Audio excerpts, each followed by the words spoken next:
for the benefit of those who do not know what is going on. So basically, Ethiopia, they wrote MOU, Memorandum of Understanding, with Somaliland, about the Red Sea, to actually take charge, or to manage that part of Red Sea in the Somaliland region.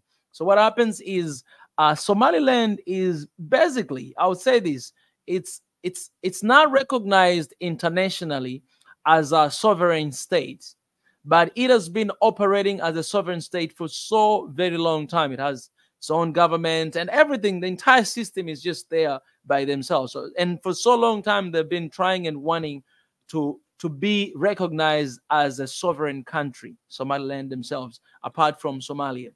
So you know what is coming, that Somalia, they do not recognize Somaliland as a sovereign state. They recognize as the one region of Somalia, right? But the people in Somaliland they don't want to be that, but they want to be independent. So they come up with this memorandum of understanding with Ethiopia. And so right now it's a big deal. It's a big of a deal because Somalia, they said, you know what? We're not going to sit down with you. We're not going to negotiate with you, Ethiopia. This memorandum of understanding is not understandable. We want to get rid of it. We don't want it.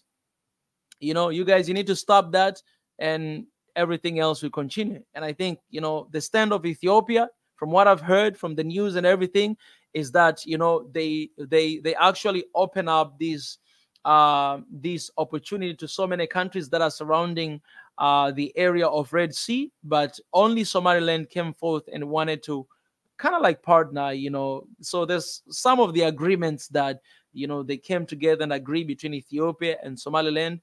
Ethiopia, they will do to Somaliland, and Somaliland actually given that port, to Ethiopia. So it's kind of like, win-win situation in both sides.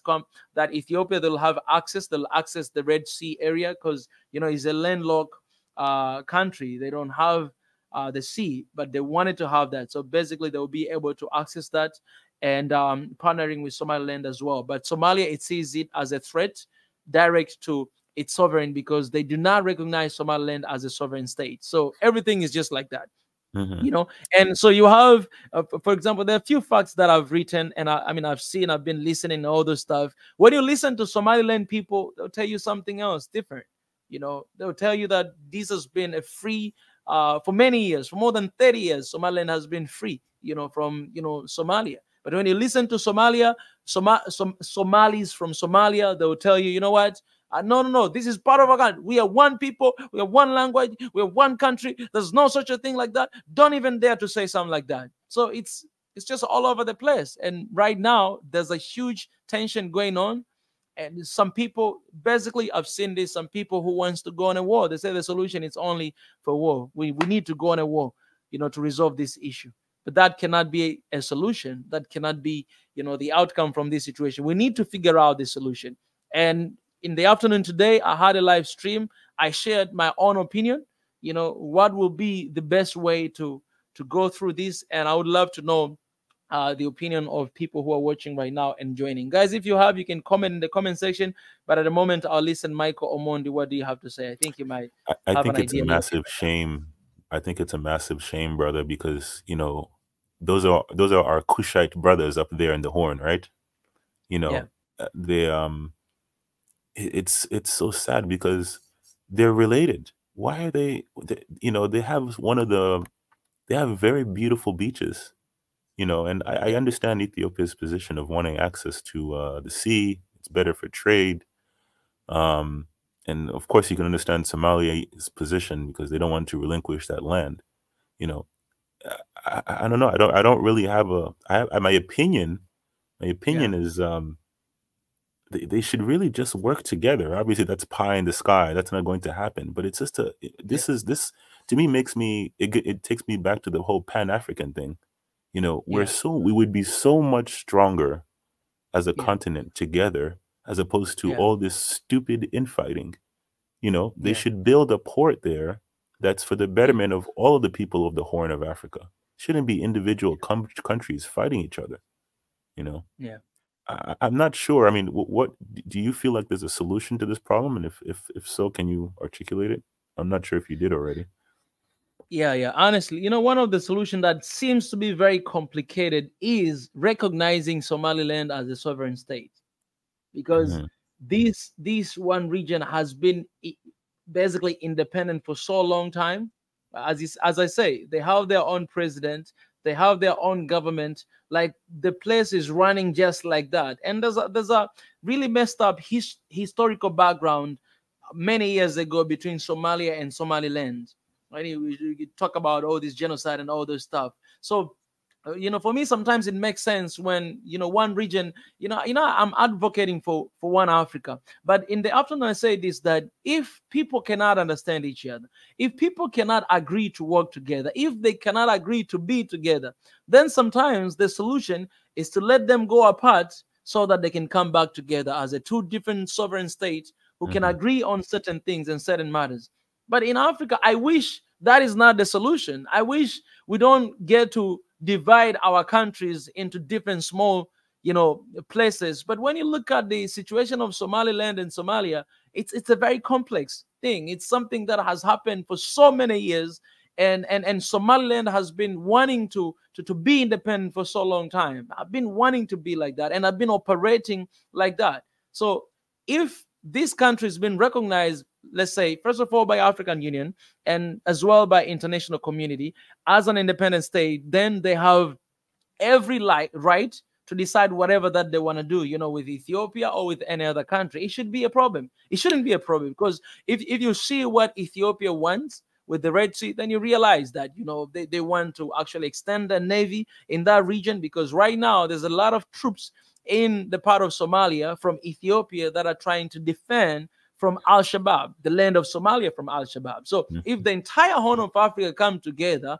cooperating together, work together, make sure that defend this area, this region against Al-Shabaab and all the terrorist attacks first, and second, actually strengthening our navy, our military in this area, apart from inviting foreign military bases in this region, because there's a lot of foreign military bases in the Red Sea as well. In Djibouti, more than 7 different of them, in Somalia and some part of that. So why not allowing us as Africans coming together and form our own sort of military base, our own sort of navy, to protect our borders, and not really defending one another and trying to go on a war right now simply because another country, is agreeing with another region about the use of the sea.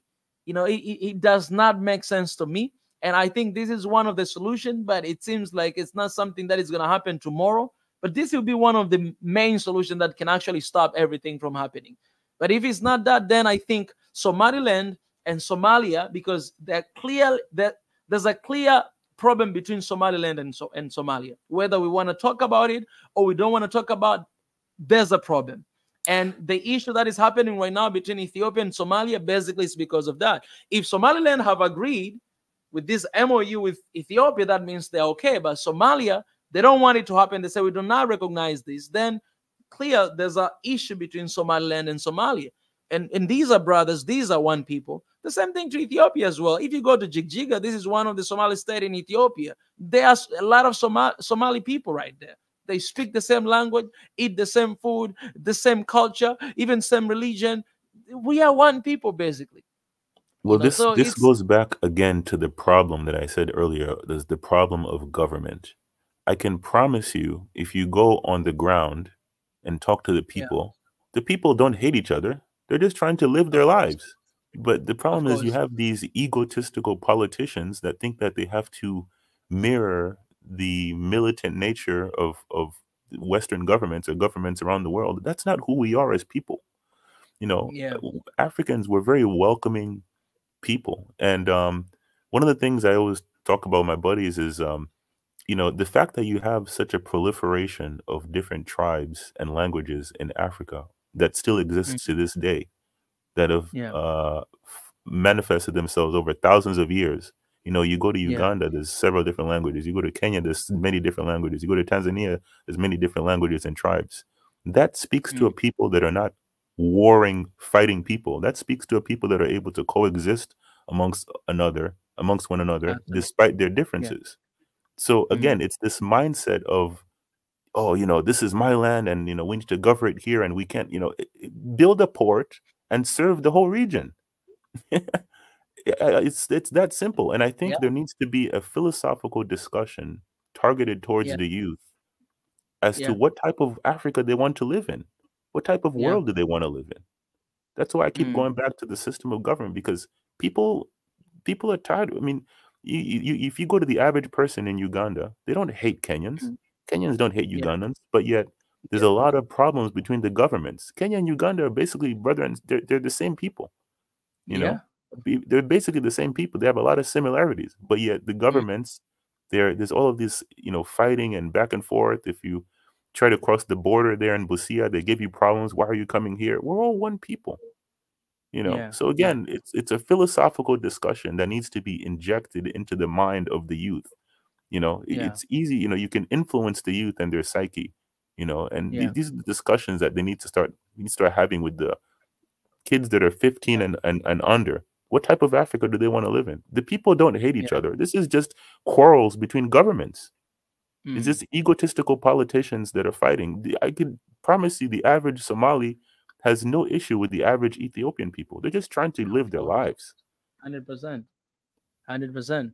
But, you know, we're being dragged. You know, I wrote open letter. I don't know if you've seen it. I wrote open letter a couple of days ago. I always have this tendency to write open letter to Africans and, you know, to everyone basically. So I wrote open letter about, you know, politics and real life. I know politics, it could be real life, but in the context of Africa, I think, you know, we have politicians who are playing with our minds with politics, and most of the conflicts and most of the tensions that we have across the continent is not about real people, as you say, but it's basically just about politics. It's about, in the political level, we have issue, you know, between Kenya and Tanzania, right, between Kenya and East Africa. But when you go to a real people, real folk like me and you, we never had issue, we never had problem, we love each other, but we constantly dragged in these politics and we start hating on one another. Right now, I go on the internet, I see what Somali people say. You know, I see what Ethiopia people say about Somalia. I see what Somali people say about Ethiopia. I see how names, these name tagging, how they call one another. I see this rage just arising through the internet. Basically, it started from politicians, and now it's affecting even the lives of ordinary folk like me and you. In this note, Michael, I would love to hear the architect. Has been here for a while. Architect, I would love to hear from you, man. What do you have to say about the situation that is happening right now between Ethiopia and Somalia? And it's good to see you, brother. It's been a moment. Welcome back. Yeah, it's good to see you guys too, man. Good to see you guys still have a same energy going. The thing about Somalia and Ethiopia, I thought to myself, what a perfect opportunity to present the solution to the United States of Africa in these two countries who's having this dispute. Because the first time I look at the map of Ethiopia, you can tell there was someone or something or some people who wanted to keep Ethiopia from the ocean, because it's a powerful nation. It's 120 million people who are not just people who don't have no history. They have a long history, way past these people in Europe and those things. So the first time I saw the map of Ethiopia, I said somebody was trying to keep this nation from getting to the ocean. You can tell me somebody sat down and made Somalia look like that just because. That's not just because. That's because they want to keep these countries away, this country, Ethiopia, away from the ocean. No, so we're saying that now. There's a good way to go about things, and there's a bad way to go about things. And I think that Abiy chose the bad way, because you don't go to someone's house and go to their daughter in order for you to get permission to come into the house. You have to go to the source, and right now the source is the main Somali government. I mean, if you look at that map, just look at that map. Even Djibouti is blocking Ethiopia from the ocean, and I believe that there's something more nefarious happening with how the Prime Minister of Ethiopia decided to go about doing this, because I saw this as the perfect opportunity for Somalia and Ethiopia to say, you see, this is why we need the United States of Africa, because Ethiopia is trapped on the border. I mean, trapped inside these borders, and we have access to the whole ocean. So how about we just come as a brotherly brotherly countries and make a deal? That's what I thought to myself first, because now you basically, if he had done that, and he had gone through, you basically erase the border between Ethiopia and Somalia, you know, because that will give Ethiopia access to the ocean. Now Ethiopia can protect their brothers in the Somali area, and the Somali can protect their brothers in the Ethiopian area. But as I say, there's something very nefarious about what Abiy did and how he went about doing that. I think it's the wrong way. He went about doing that the wrong way, because he promised Somaliland recognition on the world stage if they will give them a port. I think that is a very nefarious way to go about it. And then I heard that Eritrea wanted to give him a port, but because it ran to some other tribal lands, he didn't want to take it because that would make that tribe more powerful than this tribe. So as I say, it's a very nefarious. You're hearing that for the first time? No, because they say, from what I heard, let me tell you what I heard. I don't know if it's true, just to put it out there. But Eritrea wanted to give Ethiopia a port, but because it ran to the Amhara region and they have war against the Amhara right now, he didn't want to do that. So if you look at the map of Ethiopia and the tribal lines, this port that he's trying to get from Somaliland runs to the Oromo region, which is half of his tribe, which will make that tribe more powerful now than the other tribe that they're warring against. So there's a whole bunch of nefarious things going on with it. As I said, I think it was a perfect opportunity for them to start settling scores, but it profits a lot of people to see Africans fight against each other like this. I examine a lot of the these tribal wars or these religious wars that are happening in Africa. If you realize they're all happening on these borders, you know, they're all happening at the borders. If you look at Sudan and South Sudan, it's on the border. If you look at Mali and the terrorism that was happening in northern Mali, that's on the border of Algeria, which harboring terrorists to come down into Mali. If you look at the war that happening in Cameroon, it's on the border between the English and the French, where they split up the whole place. If you look at what's happening in Nigeria, it's a war between the people who are in the Biafra region and the people who are in the north. It's constant border wars that's happening, you know, in Africa, and it's profiting a lot of people.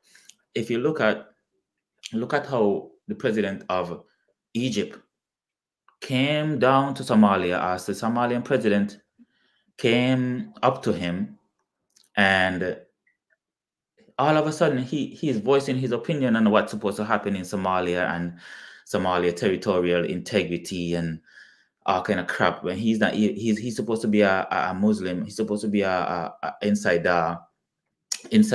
these Muslim nations, and he's not talking for the Palestinians. But he come all the way down to Somalia and Ethiopia to make more tension with these countries because of what they're going through. So these people are profiting off of our demise. Okay, the whole place, North Africa and the rest of the world, is profiting off of Black Africa's demise. And they love it. They're enjoying it. So I think that this was a good opportunity that they lost, because I saw that as an opportunity since even that the African Union is in Addis Ababa, that they will just make some appointment and go there. You know what I mean? Instead, these fools gone out to these Arabs and these white people to go and discuss their problems again with their brothers. Yeah, you know what I would like, what I would, architect, you finished already or not yet? Yeah, go ahead. Yeah, okay. What I would like to get a confirmation from what you said, because what you said is a very sensitive things. I would love to know. I would love to get the confirmation. So if we have someone who also can back up what our brother shared, or if you've heard about it, and I'm talking about the Ethiopia case with Eritrea, and the Red Sea in Eritrea and in Somaliland as well. I would love to get that clarity, so that we may actually know that this is for real, because I haven't heard that yet, and I want to be careful with that statement. Yeah. I mean, I could be wrong. Somebody in chat saying that I'm wrong, but even if it just doesn't make no sense why he will want to split Somaliland and Somalia just because he wants a port.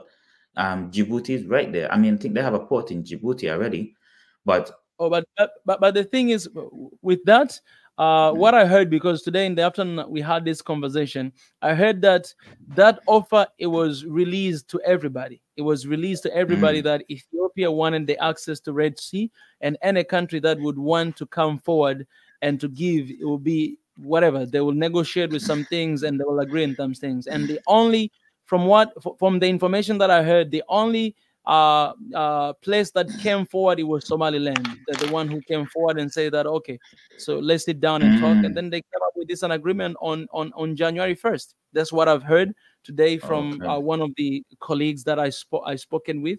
And so because of that, they came up with this solution. And one of the thing that they have agreed, which we don't know the details of this MOU, and we don't know how it's going to be actualized for real, because one of the issues is that allowing Ethiopian Airlines to fly direct to Somaliland and all those stuff.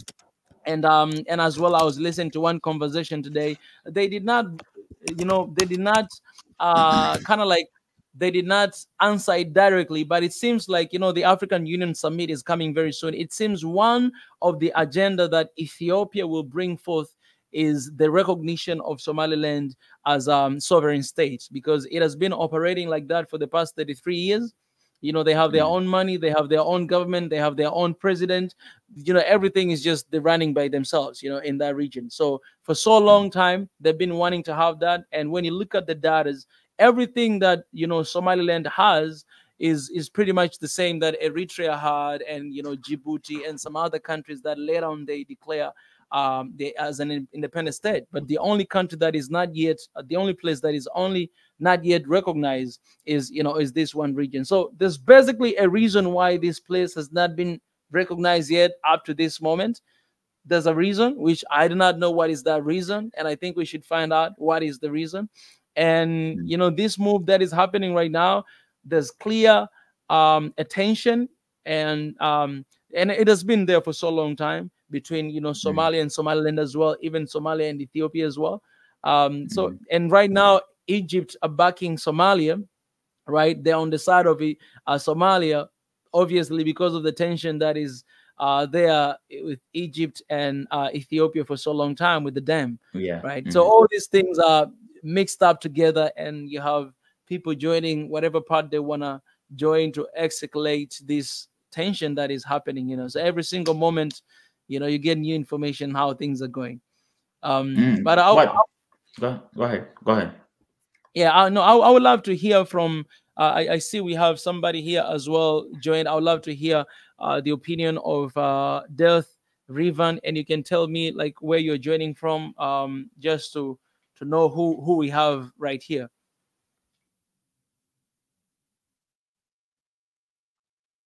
Rivan, can you hear me? Dorothy, you there? Hello? So yeah, so I think we don't have him here. Can you hear me? Yeah, we can hear you now.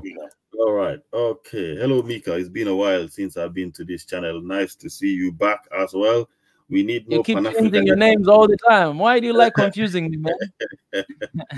We need more Pan-Africanist channels, and it seems like so many of them seem to have been defeated with a lot of other channels as well, more controversial channels.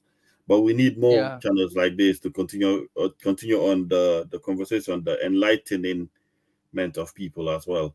There's so much covered there, Mr. Architect. You covered a whole lot. I try to remember everything you said so that I can comment on it, but it's on to no avail. But I'm gonna try to remember what I can. And Mr. Michael as well, you asked some very intriguing questions, very intriguing questions that we do need to really look into as well. With this, my comment with this, yet again, the African Union is proving itself to be useless in this kind of situation, letting other people and other things take center stage. It is an opportunity for you to take center stage in terms of mediation, and it's not doing that as well. I find it interesting that even from a geopolitical standpoint, tribalism still has a play even in Ethiopia. Like it would be interesting if Djibouti, if Eritrea did offer Ethiopia an opportunity, but due to tribalism, he kind of denied it as well. So even in yeah, my brother that is not confirmed yet, and I'm glad because we have because we have someone here that maybe before you give that, maybe this person, because I was having conversation with him in the afternoon, Mikias, he's here, so maybe he can tell us what happened with that, and then he can build from there, because I don't want us to get the entire thing wrong. He can tell us what exactly happened, and then he can build from there. That will be much better. What do you say? I'll wrap up very quick. Let me just conclude as well. Okay. I don't think Egypt necessarily cares much for Somalian sovereignty as well. I think Egypt are just doing that to make sure Ethiopia doesn't get too bold, to get its balls and become so dominant in the region. That's true. And also they have that dam issue to worry about as well. So Egypt is just doing a geopolitical game to kind of empower or embolden Somalia to stand firm against Ethiopia in this case as well. It's unfortunate that Ethiopia has this situation. It's the same thing for Mali as well, where you have a situation where there's a Senegal and all these smaller states are used to lock down the bigger states and make it landlocked as well. Mali has that situation. So Mali has to get its seaports from the Gambia and Senegal usually and all that stuff. So smaller states are used to lock down these people. And of course, Mr. Architect, there's this tribalism, these wars happen in the borders, because you will have a tribe that's just like, within the whole region, the whole land, just a line just gets cut off. So now they are either the dominant in another region, and in the other region, they are like minorities. And whenever there's minorities, they get discriminated. They get discriminated at all. So there's this cut through, divide these lines. It doesn't make sense, but it makes sense if you want a region, if you want the region to be disunified and disorganized for a long time. It doesn't make sense. So it's unfortunate. I hope Ethiopia could find another way, because they just emerged from a war. They just emerged from an internal civil war. I don't know if they can handle any other more wars. I hope they can go about another way of negotiating this. But it's not right that Ethiopia should be landlocked like that, just like Mali and some of these other African countries that have economic potential. So it's a shame as well. And number two, Mr. Travis, I will find it interesting how other races are able to mobilize Black people and Black tribes into a cause. They're able to mobilize us into a cause, into doing something.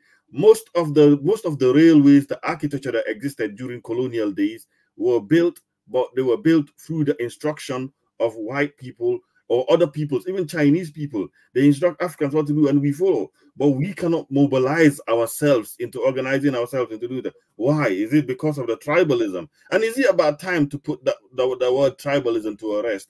Are we really, is it about time to put it to rest? You know what I'm saying? So I find it interesting that any Chinese man or any person from around the world can come and get a group of people, Black people, to line up together for a project. But we cannot do that. Is it money? Is it money? I find it very interesting. So those are some of my questions and all that stuff, you know. Yeah. I appreciate that, my brother. Mikias, I want you to keep the record straight, to let us know. And for everybody who is joining, guys, don't forget to hit the like button. We're live on YouTube, TikTok, X, and Instagram as well. But I'm going to read the comment from one of the person from Somaliland. She's watching us from Instagram, and I wanted her to come to join us right now, but she's at work, so she cannot join. But hopefully, Bella, hopefully you can join me sometimes. We can schedule the time and have this live stream. It will be amazing. Talk about it. This is what she says. She says Somaliland is not recognized because when you want recognition, the country you separated from must recognize your existence. So Somalia does not allow us to separate from them. So basically what she's saying is Somalia is not recognizing the existence of Somaliland as a sovereign state. And because of that, Somaliland cannot be recognized internationally. At the same time, they have the same money. They have they have their own money. They have their own president. They have their own government. Everything they run by themselves. But Somalia cannot yet recognize Somaliland as an independent state, and therefore international, countries and whatever, they cannot recognize as well. This is kind of messed up, by the way. Anyways, but Mikias, can you help us out? Mikias, I think you heard what we were talking about. I'd love to know from your side what, of course, the architect was sharing about Eritrea that have actually allowed Ethiopia to, to take charge of this region, but it not happen because of everything. So let me know. I want you to keep that straight. And I see some other people are commenting in the comment section, but I wanna hear from you as well. Mikias, are you there? Yeah, I'm here, Mika. First, Yes. I want to say hi to everybody, and for me to proceed, I just want you to give me the path, because I was a little bit in and out, and I was just listening to you guys. So I just want you to remind me about, especially the Eritrean parts. Okay. Okay. So the architect, do you mind to say that again? Everything that you've heard. Yeah. So I just heard that. Oh, hi, Mikis. I just heard that Eritrea at some point wanted to give Ethiopia access to the ocean, but they didn't take it because it was running through certain tribal lines. Like, from what I heard, this is just what I heard. So Eritrea, the access that they wanted to give them run through the Amhara region, but this one that they want to get from Somaliland runs through the Oromo region. That's what I heard. Okay, you're talking about the current situation, maybe the past 5 years, I think, right? Yeah, exactly. So Okay. For the past like couple of years, Eritrea wanted to give them access to the Red Sea, but now that Abiy's there, they're saying that because he's like a Romo, he does, and they're at war with the Amharas. They don't want the port to run to Eritrea because it goes to the Amhara region, but to Somaliland, to Hagish or wherever that place is called, it runs through the Oromo region now. So that's why he wants to get it from Somaliland. No, I don't know. I'm just putting it out there. I don't know if it's true or not, and I don't have any claim in the tribal game. Yeah. Okay. Seeing it from a wider perspective, for generally for Ethiopia, because as we're known for this ethnic federalism, which is a tough game, especially when you have all this regions. It's a tough game to play the politics. And after the regime change, after the last 5 years, as prime minister has changed, in the past 2.5 years, up to 3 years, new party, Prosperity Party, has been changed. We've been experiencing this tribalism has grown in the adult stage. So looking at from that perspective, the point that you heard today is, my perspective, is very false, because the tribalism is manifesting, and like I said, is at the adult stage, but we're not looking at this case from that perspective, not from a tribal perspective, but from a nationalist perspective. So us us not agreeing on the Eritrean Asab or Mazawa case is not based on ethnicity, but propagandists use this scenario to ignite their agendas and some things that they want to achieve. So they try to give that type of narrative. But the basis of us not using the Asab and Mazawa was because of different political cases.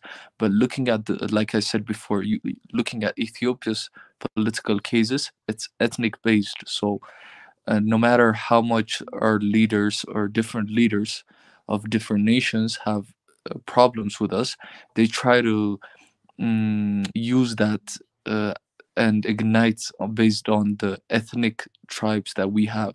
And because, like I said before, our politics and our constitution is based on ethnic federalism. So it's a way that they pull the strings, like giving our maybe individual perspectives and individual narratives giving it an ethnic background.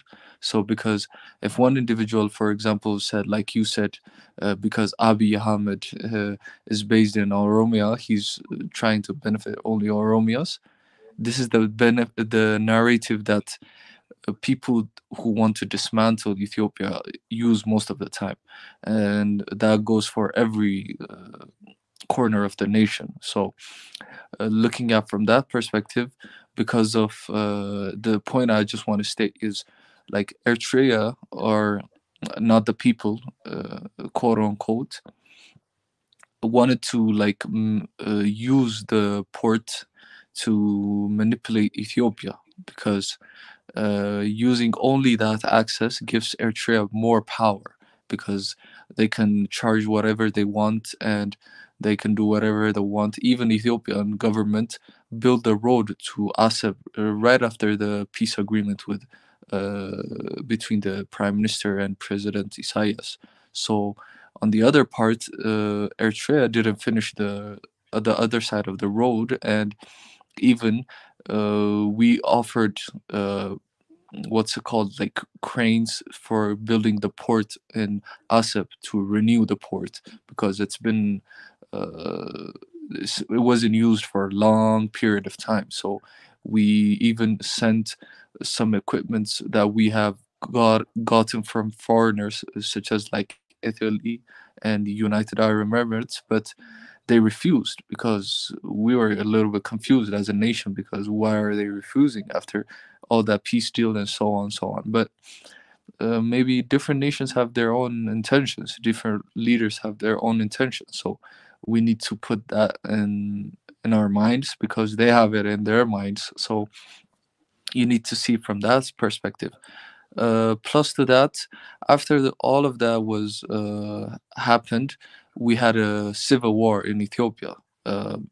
Everybody knows about this, like the TPLF led war, who mobilized the Tigray region and had a 2-year-long war with the Ethiopian federal government, and that deal ending with a peace deal didn't satisfy the so-called Eritrean leaders. So holding that grudge inside, they're trying to some levels twist the hands of Ethiopia.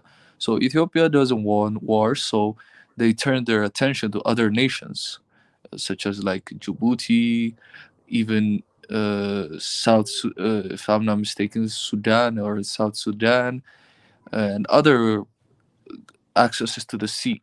So luckily, Somaliland came up and they accepted the idea. We offered them a win-win approach, which is us winning a sea access, not only a port, but a sea access, where we can even put up our own security, navy, people over there, and an economic port. So what does Somaliland want? Recognition and different type of economic benefits. So we have offered that, like I've earlier stated with Mika. We're not on the specific terms right now that I haven't been officially open to the public, but we know that the lease agreement is going to be around 50 years, and some specifications are going to come up in the next 10 to 15 days, as stated by the Ethiopian government, and on the Somaliland as well. So I just wanted to say that, and if you have any questions, I'm open to answer. Yeah, that's a good explanation. Honestly, I'm glad you told me that, because now it's a little bit more clear. But I don't know. I see this as I see his initial move as very kind of provocative in a way, especially knowing what happens, what's happening, what has happened in that region. I think that it was a good opportunity to kind of mend ties with all these nations around. Since that Ethiopia is like the most populous country in that area. I think that I think that it's actually a good initiative. I think that Ethiopia should have a port. I think they should have a port, because otherwise their potential is constantly being strained by the fact that they don't have access to the ocean. It's a lot. You can gain a lot more from just having access to that ocean. But as I said, his way of going about it, I really don't know if that's how he had supposed to go about it, knowing that Somalia and Somaliland has so much tension with each other. I think that he could have even dragged, if he could, get both of them together to talk about it, instead of just going randomly and just doing that. But the information you gave me was good. Thank you. Okay, my pleasure. And just to add to that, it's all about like geopolitics plus how do I say this? Personal intentions and like should I say greed? Plus to that is like not foresighting things, and we must not forget directly we're at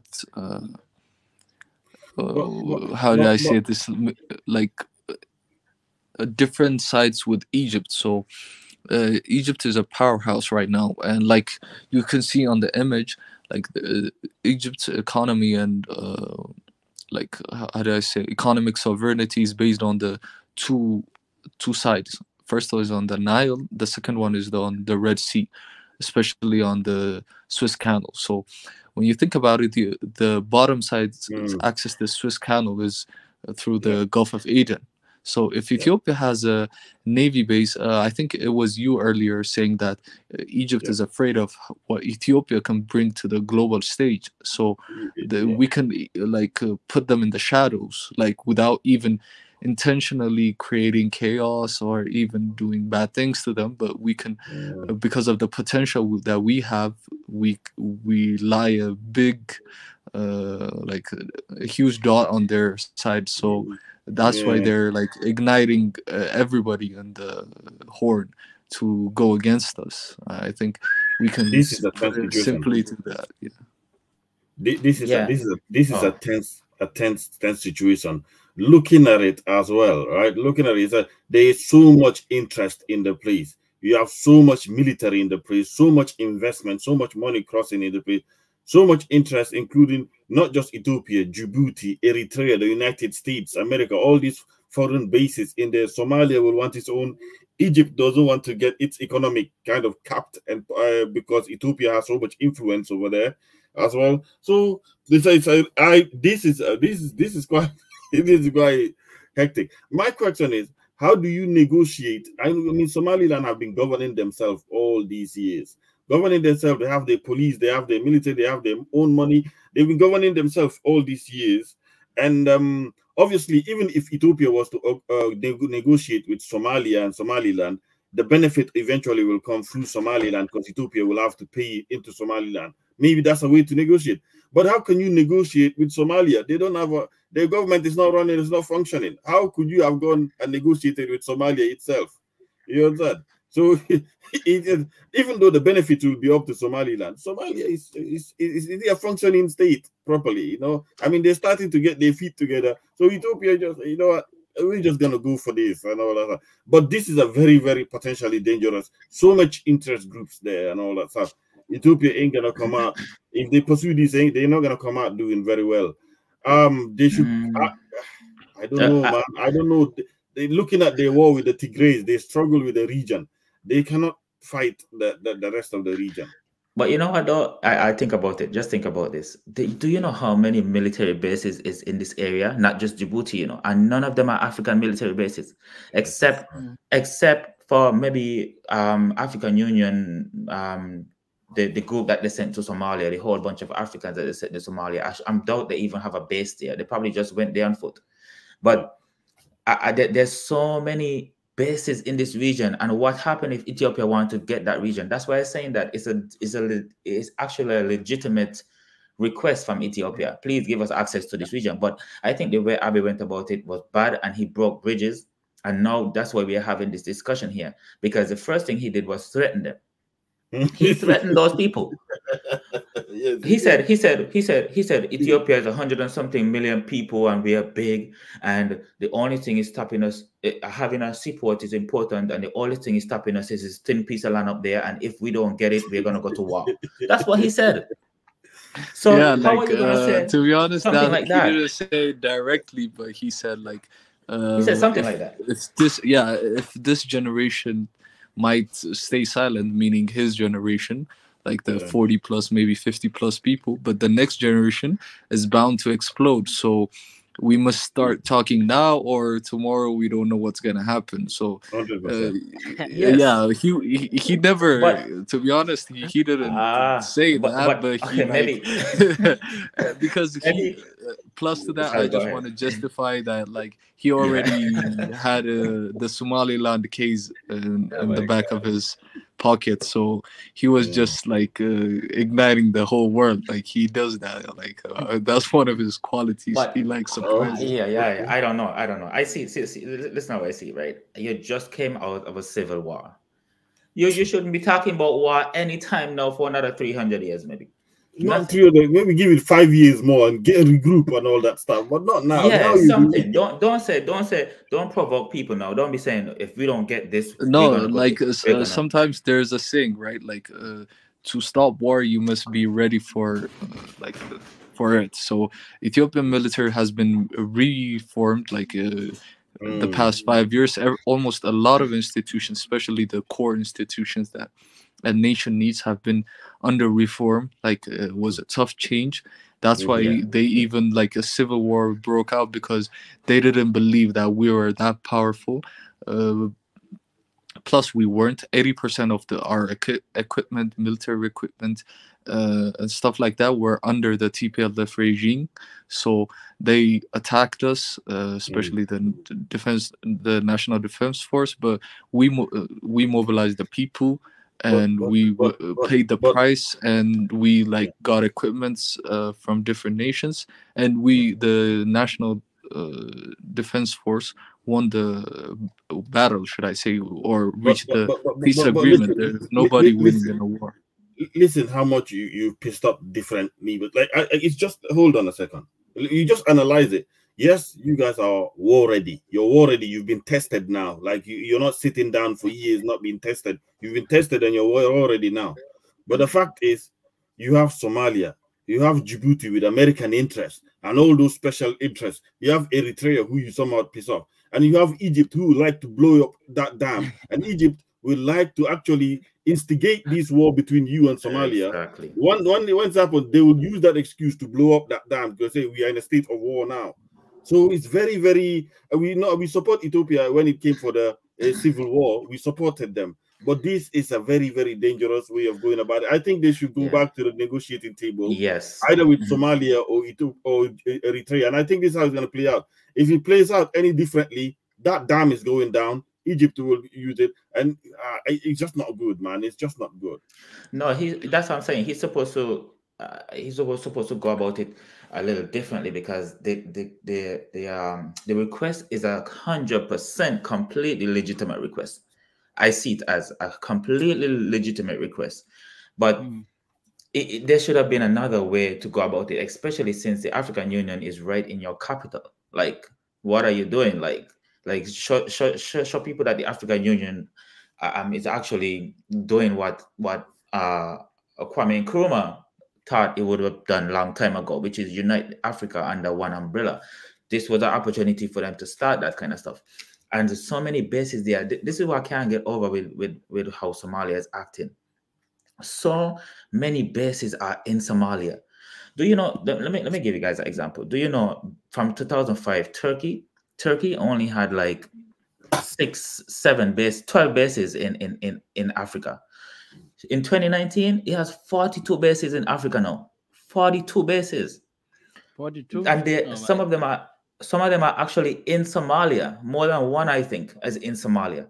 So I'm saying, why are you acting like this towards your own brother, as if like you want to kill him because he he might make a mistake. These people are not brothers. Somalians and Ethiopians, they go at each other's neck. I know.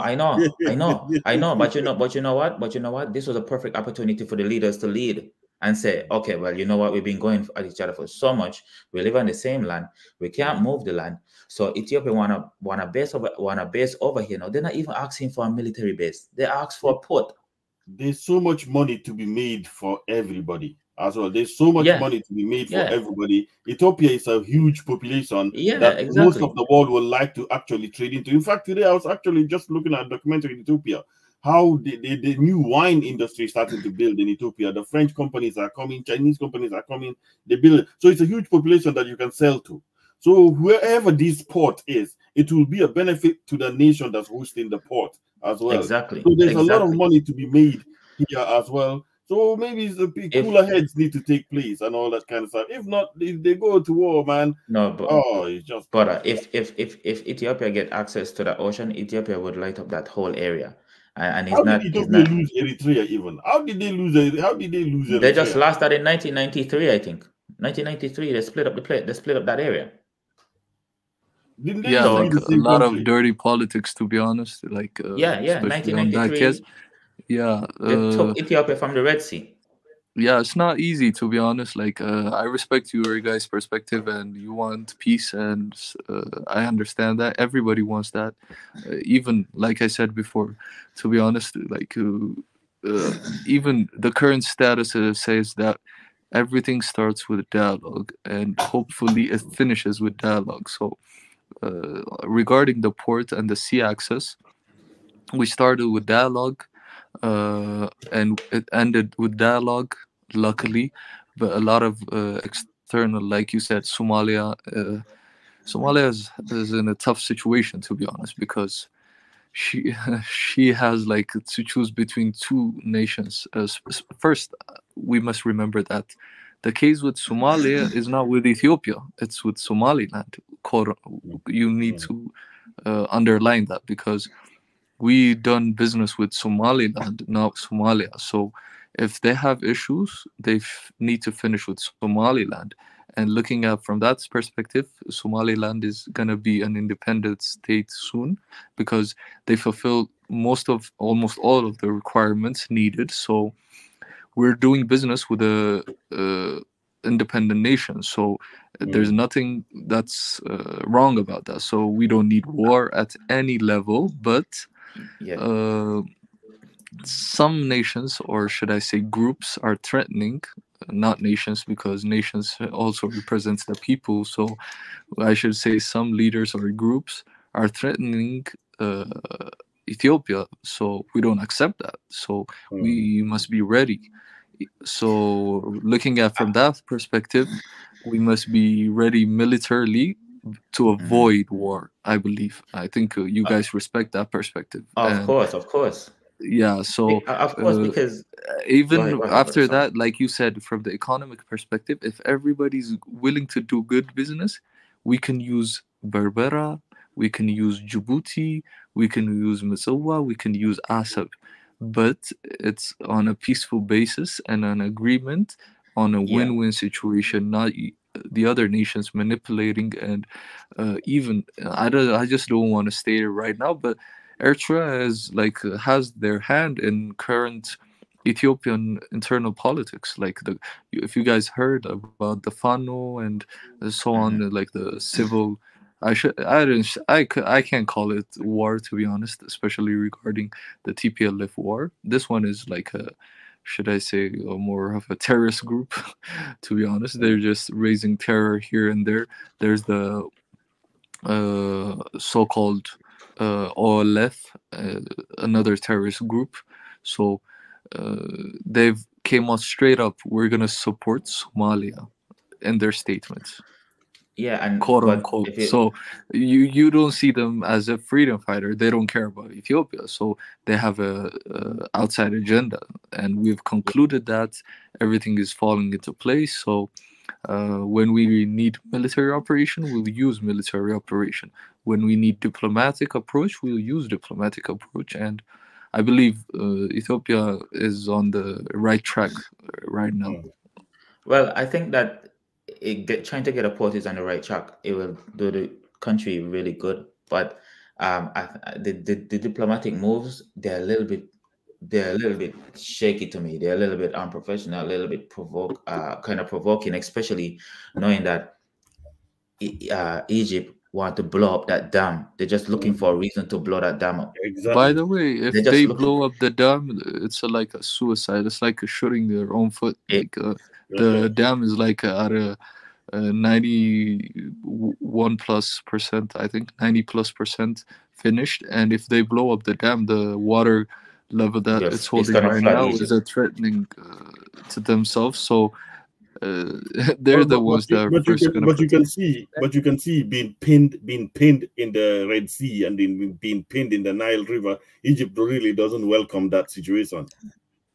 Yeah, I understand that. To be honest, it's gonna threaten them being should I say, Egypt is like the forefront of Africa, right? On some levels, when you think about it, especially economic level. So us getting the dam done without hurting them, but us using it to the full potential that we need, is gonna create an economic. I think Ethiopia really can actually end up winning this in its favor, because everybody wanting to trade in that region is targeting Ethiopia, and Ethiopia could manage to build relationships, like very influential relationship, where it becomes on top with Djibouti and Somalia Somalia.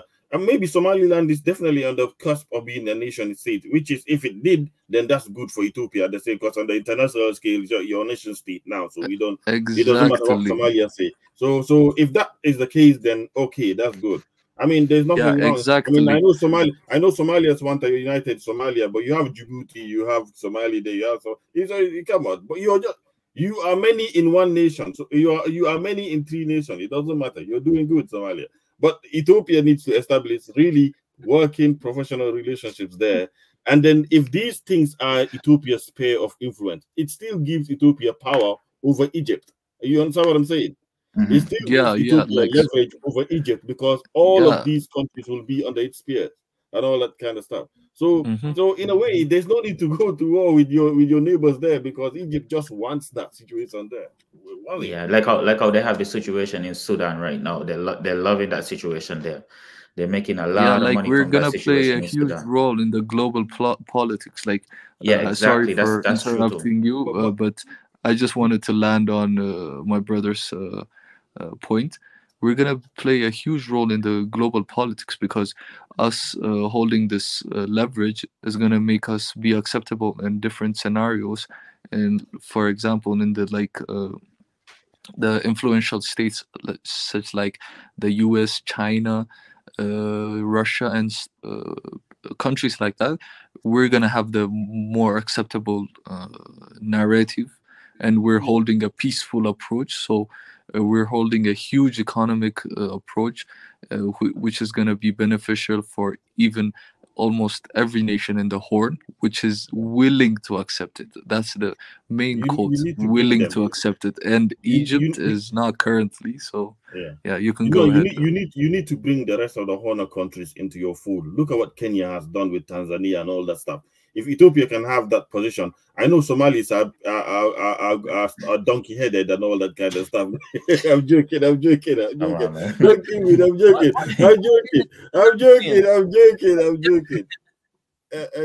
You know, Somalis can be quite stubborn, but if you can manage to kind of just bring them into it, you can realize there's a benefit here for the whole region if you trade with each other. Somalians make business, but I don't know. These people always have beef with each other. Always, it's a funny beef, but you get me. So, anyways, man. Only some of them, should we say, selective. We need to use that selective narrative. I'm just glad that we find humor in these heavy topics as well. But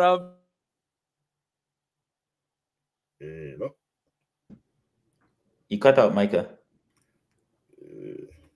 He wants to go. But before he comes back, I was gonna say that.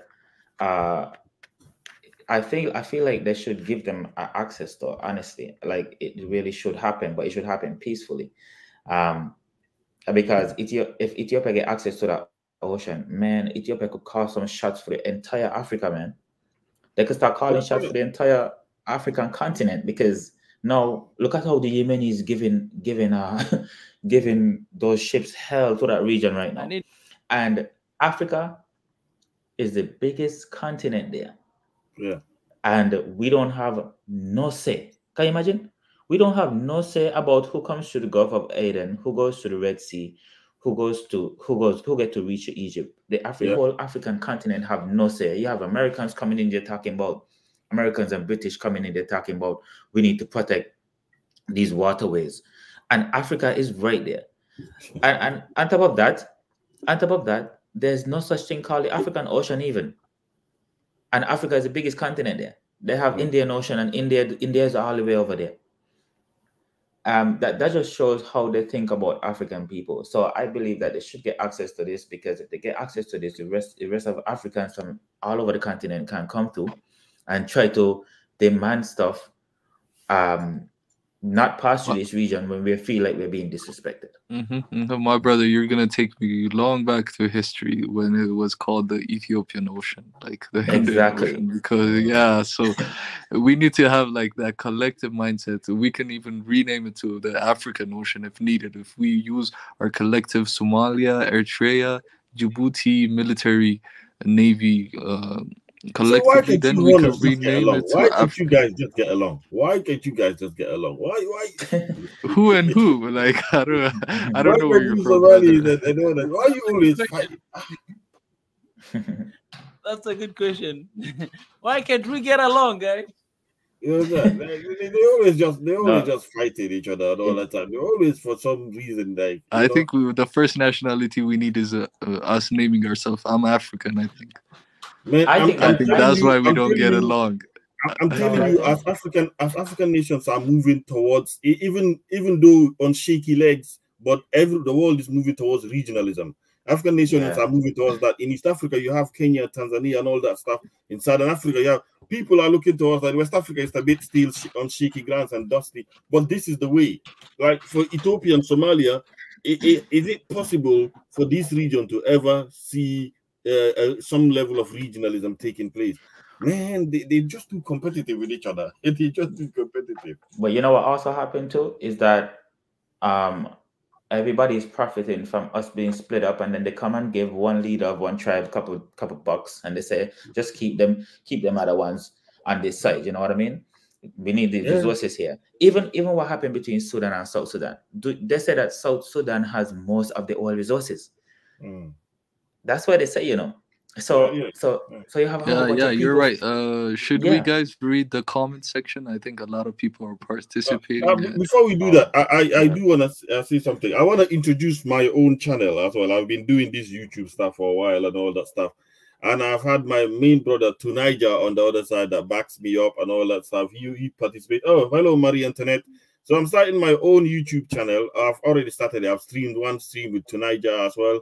One of the streams is called Tribalism. Is it about time to put that word to rest as well? So I did that stream with Tunija and somebody else, and I'm doing another stream I think tomorrow, and this one says something. When does paranoia become a justifiable attitude to have in your profession? When does paranoia become justifiable to have? So I'm hoping to get some people there to come and contribute. But I'm talking about it in the sense. I'm talking about it in the sense of a philosophical way, but I'm attaching it to something else that I see happening in Africa as well. So I'm trying to see, when does paranoia become justifiable to have as an attitude in a professional setting as well? So it will be great to have people participate in it. I know Tunija will be there. He's been waiting and all that stuff. So I hope Mr. My guy from Jamaica or Caribbean, you'll be great contributor, and I need the Ethiopian guy. So this is a great Pan-Africanist platform to introduce my channel to as well. Mika, if you allow me to. Would you allow me to, Mika? I don't want to be seen, I don't want to be known. I just want the conversations to get to the end. To get to to the end it's supposed to, because I feel like sometimes we get sidetracked. when I saw you here, I knew you were here to advertise your channel. That's okay. How did you know? I know whenever you come here, you do that. I know you already, man. No. I didn't come to. My channel just started. I just started streaming recently, so I said, now it's time to advertise my channel and all that kind of stuff. Hold on a second. Shoot the link. Shoot the link. We all can gather there too. Yeah. We'll do. We'll shoot the link and that. So, all right, Mika. I'll be with the link in a bit and all that stuff. Hold on. You carry on. Mikas, you can continue to read the comments. I'm trying to deal with the electricity a little bit. You can read the comments. And okay, let me start. Okay, let me go a little bit further. Okay. I'm reading a lot of comments from both sides. Okay, let me start. Soul B. Abiy is becoming a liability for the entire region. Okay. Well, respect your opinion. I personally don't see it that way, and if my brothers over here see it that way, I'm not sure, but you guys started, but I think you've changed your perspectives, if so on. Jonas Ato Jonas has Ethiopian precious soldiers are paying their life for existence of Somali fighting against Al-Shabaab. Yeah, true. Yeah, they mustn't forget that, so they must know how to handle friends that are giving their lives for them. If he wanted peace and win-win, he will have approached differently like Uganda acts with its neighbors. Okay. To be honest, I don't know how Uganda acts with their neighbors right now. So, but this okay, whole, I just want to say this. I just want to say this whole situation is really feeding into our enemies. Is giving our enemies ammunition, because it's not a coincidence that that whole area supposed to belongs to Africa, and the Africans have no say. We have no say who passed through this Red Sea. People even passing to the Red Sea to go attack our people, and we still don't have no say. Yeah, to be honest, like even the access, the forum of the Nile River is exclusive of Ethiopia. Do you know that? Yeah, exactly. It doesn't include Ethiopia. The Arab League doesn't include Ethiopia. The so-called, even the some initiatives that the Arab Leagues have, they don't include Ethiopia. But Ethiopia is one of the nations that have accepted, especially the Islamic religion followers in the early days. So exactly, we have descendants of Arabs, and so it's kind of it's all politically based, and we must not forget that, like not the people, but some leaders in the northern part of Africa don't consider themselves African, like on the leader part, quote unquote. So yeah, I think that's why Ethiopia and Egypt are so, like should I say, enemies. Even someone commented over here, like let me read, who was it? Yeah, Adanesh Makonnen say Egypt is the enemy of all Africa on the comment section. So I think he's right, I don't man. consider the people, but the philosophy that they're following right now. Yeah, the leader base, the political base. I'll tell you why. Because I saw some videos coming out of Egypt recently, and they're still doing blackface on TVs up there. Like, I can't believe that. They're still doing blackface on TV, and portraying black people as like these low life, backward people on TV and main television. You see that stuff every day, seems like. So they're definitely presenting themselves, the political class, they're presenting themselves as enemies of Africa. And that's why Sisi was put there in the first place, because they want that area, they want that total area, they want access to the Red Sea, they want access to that port that the Sinai port. They want Egypt, the Suez Canal. Yeah, it's Suez Canal. Yeah, they want Egypt to keep.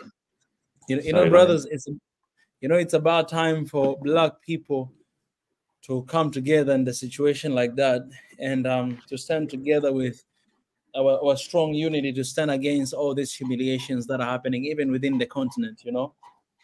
But it seems like Black people can never get together. It seems like we always go backward instead of going forward, and someone else is always taking advantage of that. Michael, he commented before here that borders is equal to division. We know you are talking about this area, the architect, that the problem with borders in Africa and how there's an issue everywhere. There's border, there's something happening that is not good between one country and another country. And then he commented that, and it's very profound, and we know that these borders, these guys were very smart. They actually thought about 1,000 years later, and they knew that these guys, they have issues with these borders, and they put it there very. You've spoken about this border of Ethiopia. Like, you can clearly see that somebody was trying to get Ethiopia out of the ocean, and it's the old name of the ocean. It was used to call Ethiopian. That's how it used to be called. But somebody was trying actually to get that away, because the story of Ethiopia started a long time ago. How strong and powerful this nation was, and that's why it was never colonized. At that moment. So you say something very profound. You say, why we're not calling this African Ocean? It's very true. Like, this is something that we as an African, we can decide, because it's actually on our borders. This is our ocean. We can decide to bring back Ethiopian Ocean, because that was the original name. I have no issue with that, as long as it is the original name, because there's a reason why it was called that name, and it's the symbol of triumph. It's non-colonized nation. So I'm feeling proud, about something like that. On top of that, brother, let me say, Cape Verde recently, a couple of years ago, I think Cape Verde had an issue with one of these European countries. I think it was Switzerland or one of those places, where the government in Cape Verde told them that. Before I continue, I want to tell our Egyptian brother in the chat that we love you, man. We don't have no issues with you guys, up there. It's just that those leaders up there need to get checked. You understand? They need to get checked. But I was going to say that they had an issue with Switzerland, I think, because Switzerland was taking so much of their ocean. I mean, their fish from the ocean.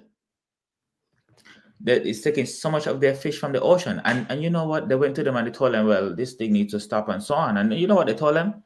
They told them, we have an agreement, we have a written agreement, and you can't do nothing about it. Basically, you can't do nothing about it. We have a written agreement. I said to myself, this is where you need to actually hold on to territory and defend it too, because if you don't, you get things like this happening. And again, with these borders in Africa, I'm gonna tell you, do you know why Mali, Burkina Faso, and Niger created that union? Because the terrorists was hitting them in Burkina Faso, then running over the border into Mali, and the Burkina Faso people can't go over that little border, the invisible line that they run over after they don't kill their citizens. Then they commit crimes, they commit terrorist crimes in Mali, and then run over to Niger, where the Malians can't go over to Niger now, because they can't go over the invisible. Otherwise, it's an invasion. It's an invasion. Otherwise, you have to go to law. You have to get a lawyer to do it. You have to go to the court. You have to do this and that. So they said, to hell with that. We're gonna destroy you anywhere you are. You're not gonna get to kill people over here and then run over this little invisible border. Imagine that the terrorists and the animals can go over the border without a permit and a visa, but the humans can't. The citizens can't. And that's the problem that Africa is having now, because when terrorists hit one region, they run over the invisible border and the other region and go sleep. Then they go over to a next region, they hit that region, then they come back over to that other region. And that's what these borders has been having Africans so confused about how to go about their problems. I mean, the issue hits quite close to home for me, in particular, coming from the Senegambia region next to Cape Verde. That region has a lot of seafood and fish and all that kind of stuff. You have like agreements between these small African nations had been signed with the European Union, not Switzerland. So all these smaller European states can now just come and just overfish the area as well. Even in China, even the Chinese are taking advantage. But you know, whenever you tell Europeans this, they say, "Oh no, the Chinese are doing it more." But they've been overfishing the seas for a long time. That's why Cape Verde had a big deal with that. Guinea-Bissau, Senegal, it's put people out of business. It puts local fishermen in Senegal out of business.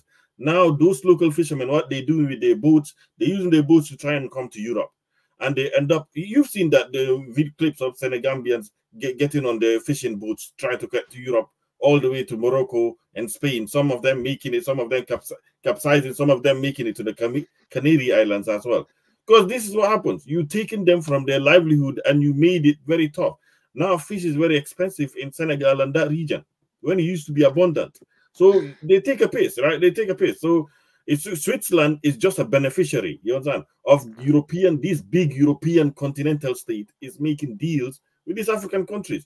This is how we must move these days. We cannot let these smaller nations have big deals with a larger entity as well. We must move regionally. You know what I'm saying? Nika, isn't it? We must unite. We must unite, isn't it? And the best way to show unity is by introducing my channel into your group, because we need more Pan-Africanist channels. All Pan-Africanist channels have been defeated all over YouTube. It's got me to create my own channel now. We cannot let Pan-Africanists go. Listen, my brother. You share the link in the comment section. It's fine, guys. Darth Rivan is going to share the link in the comment section. He has his own YouTube channel, and he would love you guys to go and to get to listen to what he does. So please follow the link that you see in the comment section that he'll be sharing in the couple seconds. You meet many people there, like Tunija, like Marie Antoinette, like Rakoya, all these brilliant braids where we actually finish conversations instead of devolving into some nonsense. Well, we finished conversation here too, my brother. Anyway, that's the link right there. Please go. And I always encourage people, to watch as many places as they can. At the end of the day, we need a lot of voices. As long as we have a heart for Africa and we want a unit for this continent. So I believe solutions can come from all of us when we come together and when we do things in any way we can. So guys, do that. The link is in the comment section already. Go and visit there. So guys, I would really I've seen a comment here from our brothers from Somalia, and I've seen accusations and all those stuff. And guys, but let me just tell you guys this, that I always say this, that my side, me as a person, and with our platform, our side will always be Africa's side. So in the case and situation that is happening right now between these two great nations, if you guys were here in the afternoon, I hope you saw our conversation. And even right now, our side is we want one Africa. We think war is not a solution to anything. So we don't believe that war should happen with all the situation that has happened. We believe that everything can be resolved by negotiations, believing that we're one people and we want the same thing. So if you are Somali and you're watching here and you feel like, why you're not talking about Somali in this way? Well, you are from Somali. So please come. I share the link in the comment section. Come and raise your voice. Don't just sit there and accuse that, oh, these guys, somebody saying this channel is for Abiy Ahmed. Man, don't curse me, all right? Don't do that to me. Okay? Nobody has started this. So don't start this nonsense propaganda out there, and it has nothing to do with what we're doing or who we are. So don't just put us in those small little boxes. These people you see here are brilliant mindset, are brilliant people who are doing great things for Africa. That I don't know what you're doing for Africa, but I know some of these guys and what they do. All right. So the best thing that you can do is you can join just the link and come and raise your voice. Pretty much. That's it. You're from Somalia. You feel like these guys are not talking enough about Somalia. Come and raise your voice. Speak for yourself. Speak for your country. At the end of the day, our side is Africa, and we want the best for Africa. So that's what we want, and that's what we wish. Guys, I really would love to continue this conversation, but I know my brother Das Revan, he would love to start his conversation with his channel. So out of respect, let me let mine is tomorrow. I'm just, the reason I've started is because Mika, you've been away. You've been away. We remember Mwendetezi, we remember Tanzan. What happened to them? All these great Pan-Africanists, they all disappeared. That Rivan, you started long ago, even when I was doing live stream. You guys were doing your own session. I was a panelist, but I was a panelist. I was a panelist, but not really having my channel. Yeah. You know, things sometimes change. You know, there's a season for everything. So you know, we are still here. We have been here, but not as regular as it has been before. And that just because of different duties that we have on the ground also sometimes. And the panelists that I used to have, I think most of them as well, they're occupied. But we can always come back here and find, you know, new people and have new people all the time. The family is still growing. And I'm just grateful that I have you guys here today. So hopefully tomorrow we'll have, you know, other guys, or even you. It's fine. But, you know, people come and go all the time. And that's the cycle of life. So... I was losing faith, man. I was starting to believe the contrarians were winning the argument because all the Pan-Africanists ran away. You just got a backtrack of people saying, I'm not a Pan-Africanist, but I don't want to say I'm a Pan-Africanist, but I say all these cowards, man. That's what I say all the time as well, because I don't love labeling myself. But we will always be here. Like, you will find me 5 years after now. You find me 10 years after now. You know, you just find me here because this is my life purpose. I live for this, you know. So sometimes you might not see me all the time here, you know, because of different stuff that are going on. But you know, we are always here, even when we are not doing live stream. But we always upload videos every single day. We work on those stuff, and you know, with other things as well. But we're always here. We're always here, man. We're always here. So, Michael, are we giving our last speech? Yes, please. Please go ahead, my brother. I love the fact that you're here today, man. So I appreciate it. Yeah, definitely. We'll come often. I'd love to know your updates as well. I think that would be amazing. Oh yeah, man. Don't worry. I want to come back to you guys twice as strong, you know what I mean? So that's why I'm not really saying much yet. I'm getting work done still. All right. By time I come back to you, like I will run you through the whole sign up process. I'll run you to posting. I'll run you through everything. I was gonna say, you know why a lot of these problems in Africa were not solved, because if you check the African Union Constitution, Article 4, Section B. It says respect of borders existing on achievement of independence. How can we solve any problem with these borders? How can we solve any problem when we're respecting these cut up piece of things that these people don't even know how it came? We know how it came about, but we don't know why. We can't even see the lines when we're in the continent. You can't see any lines. Most of them, it seems.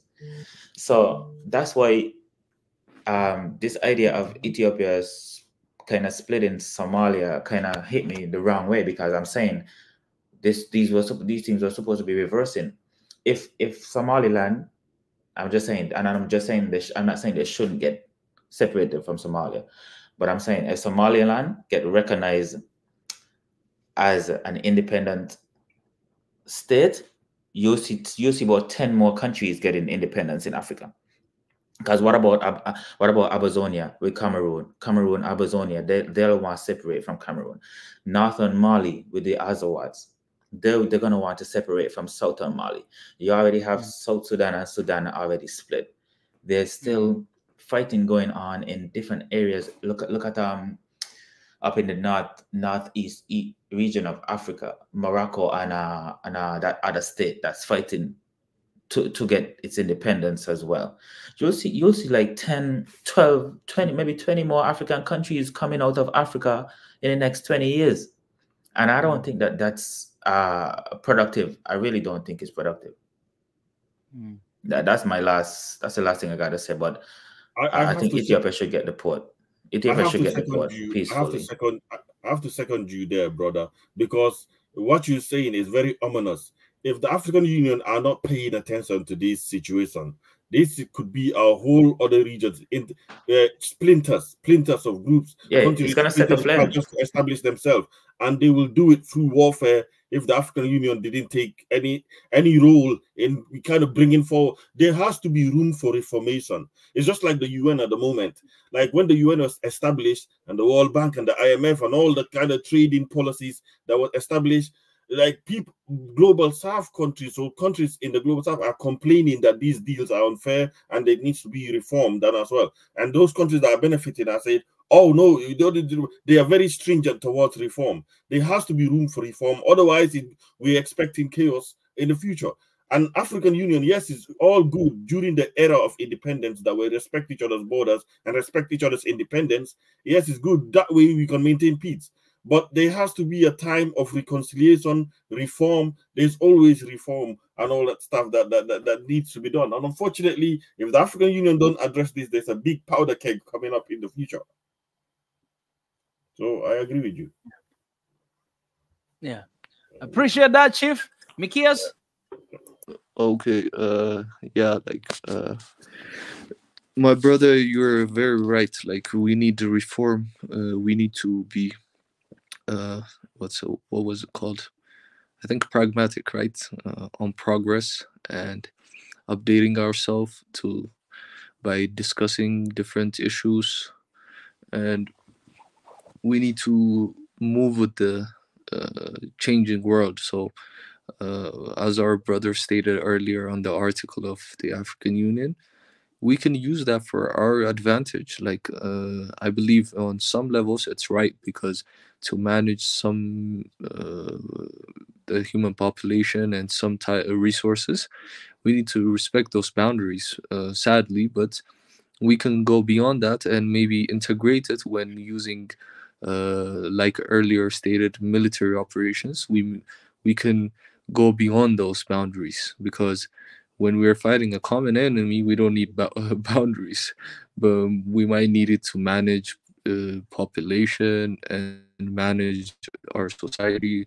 And maybe if different scenarios like this happen with some maybe un-African or un-Pan-African leaders approach, they must stay within their boundaries, sadly. And earlier, I just wanted to state one point on the Egyptian side.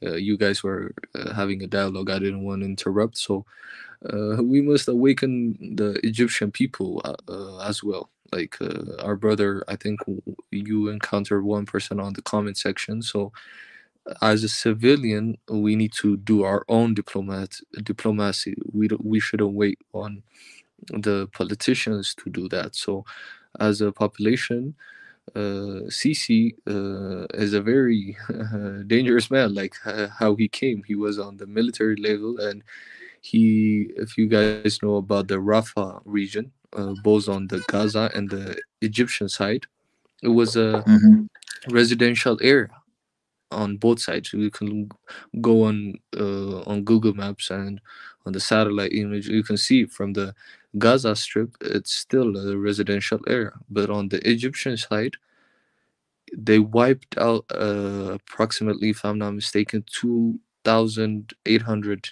residential houses and the so-called military area when he was the head of the military. You know why that was done? To lay down a pipeline to the now genocidal state government of Israel, to give them water. Where did that water come from? From the Nile River. So technically, they're selling the water that's coming out of Ethiopia. Okay, let it be. Going to Egypt, okay, they're human beings, let them use it, but they're selling it to Israel. So the MI6, quote unquote, put Sisi to the throne because he was obligating their orders while he was at the head of the military. So what he's doing right now mustn't surprise us that much as Ethiopians. When personally I encountered this information, I understand how he came to leadership, and what he's doing right now is being a puppet, like I said, and I don't see him like what he's doing to be surprising to Ethiopia, and how he's been supporting the TPLF. Look at them now, the Tigray region, sadly, because of them, because of Egypt. There's chaos in the northern part and highly humanitarian need. And looking on Sudan, what he has done, look at Sudan now, and the way he's going, straight up with looking inside the eyes of the Somali president and mocking him. What's gonna happen to Somalia? Already it's a fragile state. If Egypt puts their hand in there, you can imagine, like I'm sorry, examples that I gave you earlier. So we must awaken the Egyptian people what he's doing, and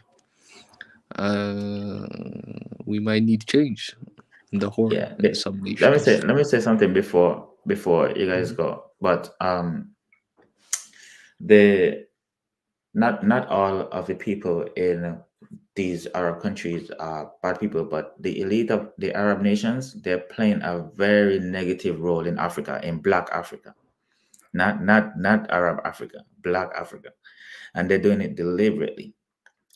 Just recently, the government of Mali found out that the United Arab Emirates is who's supporting the terrorism in northern Mali. They're playing a very bad role in Africa, very bad, and it's as if they're still on some kind of what they call those religious wars again. They're still on jihad. It's not jihad. They say it's something else. They're still on like a crusade. They're on a crusade they're pushing down. If you look at the map of Africa, they're pushing down from the north, pushing down on the south. It's a jihad. Yeah. Okay. Mr. Architect, it would be good if you could subscribe to my channel. It seems like you do pay quite a lot of attention to African politics as well. That's very, very interesting. That not just it's wide across, not just East Africa, West Africa. The topic I have tomorrow is relating to this as well. So yes, it's even funny because these Arabs, man, they bought us huge swabs of land in Africa for these CO2 emissions and all the climate change thing. Oh, huge swabs. These people are apistic. They are apistic, and we must really talk about them and their role that they played. So it would be great to have your opinion tomorrow, 100%. No problem. I subscribe already to your channel. You will see tonight that he's been waiting already. When you have two people like this, Anyways, Mika, I'll stop there, man. I'll stop with the advertising and all that stuff. No, I'll stop with before you go, Mika, I just want to say Ruto is the most disappointing, the most like what do I call him, man? I can't even find the words. He's the most. I share those feelings with you, man. Reckless, the most thief, the most worst. He's the worst president in Africa right now. He fooled everybody. Worse, man, worse. This guy is just making my heart bleed every time. What about Ghana's president? What about Ghana's president? Okay, I know that he was a crook long time, but Ruto really like. You did not see it coming from Ruto, right? I did not. Because I was here on my platform promoting him and sharing all those stuff. And man, yeah, I feel the same thing with you, man. Man, my heart is like, I saw this man talk about Pan-Africanism. You know something? They're using this word Pan-Africanism to gaslight us, They're gaslighting us, That's what they're using this word for. It's a part of their political. But you see strategy. Yes, of course. Many of them. Start another topic, guys. No. I just want to follow up what is happening. You see, you started the topic, man. Sorry. Okay, I'll hold it for my own channel one day because I want to talk about these kind of Pan-Africanists that kind of have refined this kind of talking language, and they use it to bother us up. And then, you know, I want to address this issue because I've noticed it so much, and it really pissed me off. So I want to point out all these type of Pan-Africanists that come up, you know, but we don't want to shy away from that. We want to stay politics towards that way and all that stuff, right? Just like how you see politics swing in the West. Sometimes it stays towards the right too, and the hard right people push politics so far right that it changes. We want to stay African politics to be so nationalistic, so Pan-Africanist. And if they're having to do that, they understand what time is. So we should not be scared of it. We just have to win the narrative from them. You know what I mean? Yeah, yeah. Sorry, Micah. Sorry, free visa for everyone to Kenya. Eh? Where is it now? Yeah. At least he spoke about it. At least big joke. At least he spoke about it. So let's wait for the action for the next 60 years to come. Anyways, guys, I appreciate, man, for coming here today. This talk, it wouldn't have happened without you. So I really appreciate you guys. But I'm gonna be coming often this time because I think this is very important, and especially when it comes to the Horn of Africa and, you know, the entire region. The entire region of Africa is very important, but this particular place is very interesting when you see the tension of all these, you know, Westerners and other non-African countries. You know, talking about Arab, West, Asians, and everyone is there. There must be something that we don't know yet. There must be something that even us Africans don't know yet that they know. And so, you know, everything that is happening is just to dismantle this place and take advantage of that. Anyways, you're going to come back here another time. So hopefully I'll see you guys here. But it was really good to catch up with you guys. All right. Well, it was great seeing you back, Mr. Emperor, King, Haile Selassie. It's good to see you back, Mika, and all that stuff. I hope we get all the legends back, Tanzania and all that stuff, and give it the real Pan-Africanism strikes back. You know what I mean? Because these YouTube things have been dominated with some dusty conversations. It excuse me. I'm sure you've been on the other side of the dark side of the web, right? But we've been through the darkness. We emerged on the other side. You know, we know where our weakness. We had the battles. Now it's time to actually move forward. I can see it from your profile, my brother. Man, God bless you, man. I would love to see you here next time. Guys, tomorrow he will be live on his YouTube. So go and support. And, you know, I hope I'll see you guys here again. All right. All right. Peace. Yeah, Micah. See you, man. Thanks. All right. I appreciate it, guys. Bye-bye. Oh, my God. Oh, Lord Jesus. Thank you, God, for this day, man. Just having very serious things happening in the continent, but we have a time for laughter. Like this is beautiful. And for my brothers and sisters from Somalia, it's a little sad that you did not get to join this live stream, but I did share the link multiple times and inviting you guys to come here because, you know, one thing that I believe in, we always say that we are the voice to the muteless. That means we're not here to mute you. We're not here to stop you from talking. All right. But we have opened this platform for you guys to come and to speak freely. That's why people are coming to speak here. We don't talk before. When I started this live stream, I contacted nobody to come here in the panel. I started and then I shared the link and then people came and joined. I don't prepare people to come to share their opinion, especially when it comes to a family like this. But I want anyone who is out there, anyone from Somalia, anyone from Somaliland, anyone from Ethiopia, anyone to come and to raise his or her voice. All right. This is the platform for that. Because for people like us, ordinary folk, you know, I don't have any background on, you know, journalism. I don't have that. You know, I studied economics. I'm an economist, but I have passion for Africa. I love Africa, and I know my mission and my vision. And so I know every African should be able to talk about Africa, you know, regardless of who you are. You are expert. You've never been to school. It doesn't matter. Anyone, as long as you love Africa, you wish the best for Africa, you wish unity for Africa, you come here and you raise your voice. So it's just a little sad that you kept accusing us here to be from a particular group, but yet you're not willing to come here and to talk to us right in our face, because you can actually come and have conversation with me right here. You can tell me that Mika, you are this. You can tell me, it's fine. You know, I have a thick skin.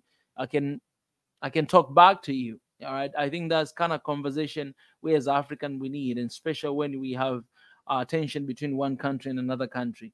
You know, so, okay, we need to grow up. We need to be matured enough to have a conversation face to face, or even just to hear one another. Okay, so tell me, what do you think about what we stand for? And you know, we can talk about it. So hopefully you come here again next time, because the goal is to have everybody around. I've seen somebody was watching us from Instagram. She's from Somaliland, so I'll reach out to her and maybe prepare another stream for her to be here. And I'd love to have somebody from Somalia, and I'd love to have somebody from Ethiopia. You know, I already have Mikia, so I'll have him, and also I can have somebody like, you know, the architect, or my brother who was advertising his channel, just someone outside of this region to also come, right? You know, so I'll be there. So anytime, that will be anytime from now. Okay, I'm gonna sleep, but it'll be anytime from now. We can come and have that conversation. So if you're from Somalia, just prepare yourself and come. Invite people from Somalia. If you have anyone that you want to come and to talk about it, just come and talk. You know, I have no issues with you guys to come and to talk. You can come anytime, and you know, all that stuff. But you know, let's not entertain these cheap games of just accusing one another of this and that. You know, because you can say that, but if I have somebody from Somaliland will say otherwise. You know, I have them here, they're commenting that he's been independent state for 33 years right now. What are you going to say about that? They've been wanting to be apart from Somalia. What are you going to say about that? But you guys are not recognizing them, and therefore they're not recognized internationally. What are you going to say about that? I don't want division. I want unity. But if you have people who are determined, who wants to be independent away from you, what are you going to do? Are you going to force them to be with you? You can't. You can't. It's kind of like being in a relationship with somebody who don't want to be with you. Then that you just end up to being abusive relationship, toxic relationship. It's not good for both of you. All right. So I might not know a lot of deep stuff because I'm not coming from there, but I can still raise my opinion. I see as simple as that, you know. But at the end of the day, we advocate for one Africa. We advocate for the safety and oneness of Africa. And I say this in depth. And sometimes people, they need to go apart to come back together. You never know what can happen. But if this has been happening for all those years, I don't see the reason why stopping today. Unless if there's any solution that can be found between these places that can remain together with oneness, that's cool. But if there's not, what are we going to do about it? So rather than seeing blood, rather than seeing all this stuff, it's better for that, because I really care about lives of people. And I'm not going to be naive to hold on to, you know, whatever that I think is right. While people are dying, you know, I think protecting people's lives should come first before anything else. I think that is the right cause. I think that is the right thing to do before anything else. Right. And if we have to do that, we need to do it. You see, One Africa, but recognize Somaliland. Yes, One Africa recognize Somalia, recognize Ethiopia, recognize Eritrea, recognize Tanzania, recognize Ghana, recognize Nigeria, and any other country that will come out of Africa, it will be recognized as well. As it's one Africa. It's Africa still. It's a big picture. It's still one Africa.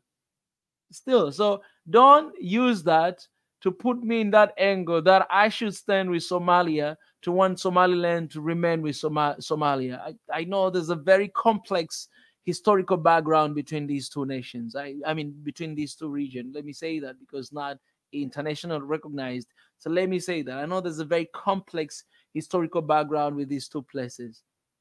All right. And I've had, I say this in the afternoon, I say this again. If you go to the previous live stream, we had live streams here about the Horn of Africa relation.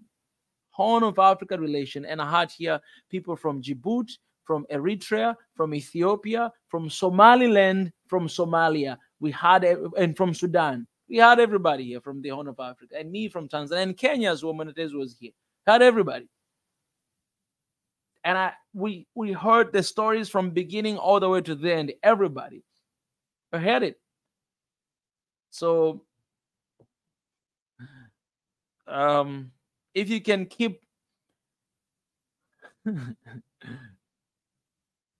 Yeah, I wanted to say something, but I'm not gonna say. I'm just gonna stay there. Yeah. So, what are you gonna do? And the tension that is happening right now between Ethiopia and Somalia, I think it's not worthy. Having this attention. I think everything should be resolved. The conversation, and I think Somalia and Ethiopia should figure this out together. How to move forward from this? They should figure out. They should sit down. They should talk and to remove all this stuff, because at the end of the day we want people. At the end of the day, there's Ethiopian troops in Somalia protecting Somalia from Al-Shabaab and themselves as well. I see that as a one Africa. All right, if the entire Horn of Africa come together, fight against Al-Shabaab, that would be good, instead of holding on to small things that actually bring about division and not really unity. I'll tell you the truth, man, because unity is not about okay, when I'm talking about one Africa, it's not about sounding right. It has to be right. We must get this right. We can't think and we can't imagine that, okay, just because we're one, then this is the unity. But people in their heart, they're divided. People in their heart are divided and not one. We can't hold on to this cliche agenda that we are one while we're not really one in reality. Let's talk about reality. Let's talk about what is happening in the ground. Let's talk about how people feel in the ground. Let's talk about it. If you believe you're one people, everybody should believe that you're one people. You know the problem of one Africa, the problem that we're fighting here, because we still have people who do not believe in the unity of Africa. That's why it's not happening. We still have politicians who don't believe in that. That's why you have people like us talking about one Africa. So we don't just want people who feel like we're one. No, we want one African reality, because we've been fighting for that for so long time, and we know the problems that we're facing. You understand that? We know what we're facing. So when we're talking about one Africa, when we're talking about, if you talk about one Somalia, then it really needs to be one Somalia. Somaliland, Somalia, all of them should be on the same page, and it should be one. You understand what I'm saying? But if we do not have that, then as a result, you have things like this MOU. If it's one state, why then Somaliland go ahead and just sign this MOU, and behind Somalia, and just go ahead with that? Why should they? If you guys are truly one people, why? I say the same thing to East African community. For East African community, I've spoken about Kenya. What Ruto did, the deal that he went ahead to do with European Union, EU, that deal, it was actually supposed to be signed by all East African community. But the rest of East African countries, they say, no, we don't think this is a good deal for us. But Ruto, he went ahead and he signed it with the EU behind the back of East African community. And you know what happened? You know what is going on? Everybody seems like Kenya right now is working against the entire. And when I'm talking about Kenya, I'm talking about these politicians. I'm not talking about the people. People, they don't have issues. This thing, even Kenyans themselves are against it. So something like that, if it happens, I'm going to talk about it. I love Kenya. I've been to Kenya for the first time a couple of days ago. I mean, last year, it was around November, I went there. So if you claim to be one and then you go ahead, you do something else, there's obviously a problem. We need to go down deep and to find out what is the issue. The issue, is it you, politician? Is it our countries? What is the issue? Because we need to get this right. If we don't get it right, they'll take advantage of us, just like all the time. So that is my opinion. If you have different opinion, that is you. But tomorrow or other day, I want to bring, I will bring here Somaliland, I'll bring here Somalia, I'll bring here Ethiopia, and we can have this conversation. Anybody can share, and I'll be I'm East Africa as well, East African. So I'm an African, East African, and I'll give my opinion as well. All right. So yeah, so stay right here, turn on the notification button, like this stream. Anytime we come live, I'm coming for your. The matter of fact, let me text this lady right here. I think her name. She was watching here. Bella, are you there? Yeah, Bella. I'm gonna ask her time that she'll be available, and then we'll come here to talk about it. Let me see here. Her name is. Oh, okay. All right, guys. So I just want to appreciate Sophia. It's good to see you. It's been a moment. It's good to see you.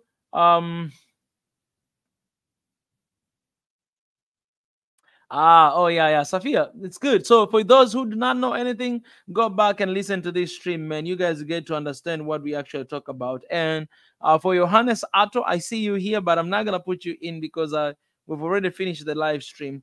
But please come back another time. Come back another time.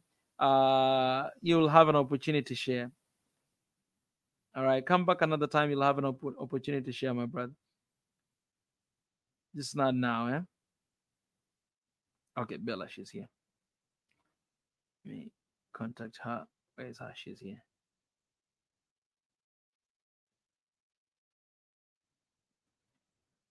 Oh, you're alive. Okay, I'm just texting you here. Then I'll just text you very soon. All right. So guys, I appreciate. Let me just pray a little quick and then I'll get out of here. God, I thank you for today, for this conversation. I had my brothers here and people from all over the world joining me here, talk about the situation that is happening in our lovely continent. God, what we desire, as the scripture says, if my people who are called by my name will humble themselves, seek my face, pray, and turn away from their wicked ways, I'll hear from heaven, I'll forgive their sins, and I'll heal their land. God, we want the healing for our land and for our people. And we turn away from our wicked ways. And we turn away from our pride. We turn away from our selfishness, selfish desires. And we want to pray as one people, as Africans, collectively, for this continent, for our countries that are going through issues all the time. Kind of seems like all the time we have new issues coming. When we solve one thing, another thing happens. And God, give us wisdom to go about it. Give us wisdom. Give us courage to face these issues.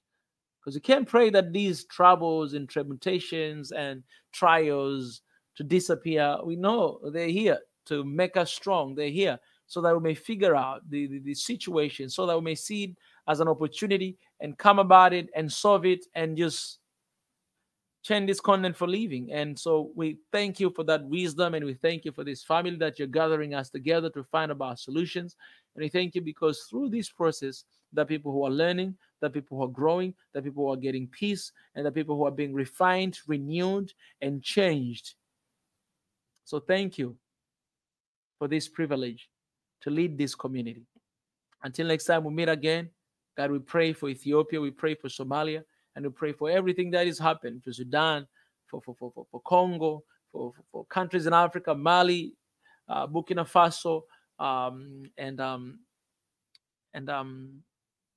Niger. God, we pray for these countries and for Gabon, and we just pray for your peace that surpasses all understanding to cover over these countries. And for us, we shall celebrate your goodness and your mercy. As you say, that each shall follow us all the days of our lives, and we shall dwell in the house of the Lord forever and ever. Thank you for everything. We return all the glory, honor, and praise back to you. In the name of Christ we pray. Amen. Guys, I love you. I'll see you next time, all right? See you guys.